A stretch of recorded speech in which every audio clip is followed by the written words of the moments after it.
What's good, YouTube? Welcome back to my crypto journey. My name is Rodney, and I just sat through the live AMA with Bitmart on their Telegram. Now, it was only text. There was no voice. There was no FaceTime action, nothing like that, just text. You know, this conversation could have been over in 15 minutes, probably less, but it was about an hour through text. Little awkward, a lot of spelling errors, grammar errors. It was kind of hard to understand some of the things going on, but I think that's because there is a language barrier, so we'll give them that. But at the end of the day, I think this was a pretty poor AMA.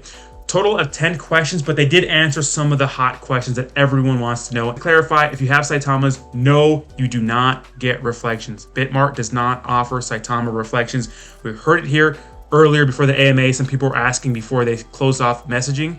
Some people asked about that, and no, you do not get reflections with Saitama. So there it is. But let's jump into the AMA. I'm going to summarize it. I'm not going to go question by question because a lot of it's kind of fluff and makes no sense. So question one pretty much asked if they can briefly summarize what happened with the security breach. Someone got access to their ETH and BSC hot wallets on December 4th.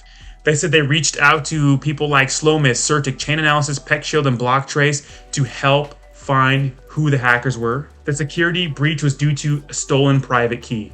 They said that other assets in their cold wallets are actually safe and unharmed. They said the affected wallets in the grand scheme of things are kind of small compared to the assets that were affected. So there are 45 tokens involved in security breach, and a lot of them are just like meme coins. Some of the popular ones were Shib, SafeMoon, Saitama, and so on, and it was around 200 million USD taken altogether. Withdrawals and transfers are temporarily suspended until December 7th, which is tomorrow, but they're going to start opening them back up. Not everything's going to be available yet, but in the next few days, I think everything will go ahead and be freed up so you can actually trade freely again if you have Bitmart.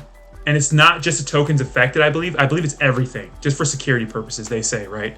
Pretty much they're letting us know like they're going to continue in business. They're not going anywhere. They're not getting shut down. I think in the grand scheme of things, they have a lot of money. So all the funds that were taken will be replaced. My tokens in there are unharmed. I still have all of my stuff in there. So, I mean, if you had stuff in there and it's not there, or you tried to send some stuff there and it's not there, I'm not sure what's going to happen with that. Now, one of the questions were, hey, I sent money to try to buy the dip on Saitama to Bitmart, but my funds didn't get there.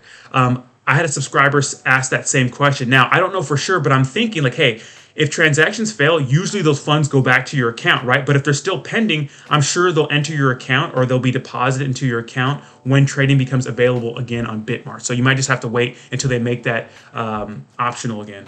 And the most awkward part, one of the questions were like, hey, have you taken any action to find who the hackers are? And they say, yes, we are looking into it. And they also say, if you are the hacker, I hope you can contact me. Try ETH or BSC network to leave a message for us. We would like to chat with you. So they're asking the hackers like, hey, reach out to us, which is actually hilarious. So maybe they'll try to do some kind of ransom or something like that to get some of the money back. Or I don't know. Why would you ask to speak with the hackers? But maybe these hackers have more power than we think. They say they're on it, but cryptocurrency is so like not regulated. It's going to be hard to find these guys and bring any justice to these guys. So they're extending an olive branch to the hackers. I'm like, heck no, man, throw the book at these guys. But I mean, I'm sure that they want to try to negotiate something, but if I'm the hackers, I just made away with 200 million.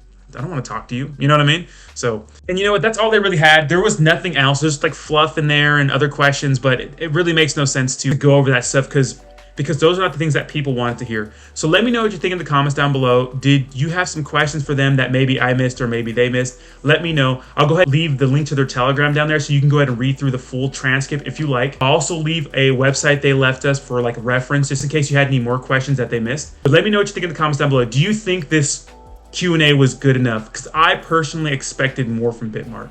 I expected a little more professionalism. I expected more transparency, but hey, at least they're addressing the issue. I mean, they kind of have to address the issue, right? And I'm sure a lot of people are going to be throwing shade at them after this. So again, let me know what you think in the comments down below, and I'll talk to you soon. Peace.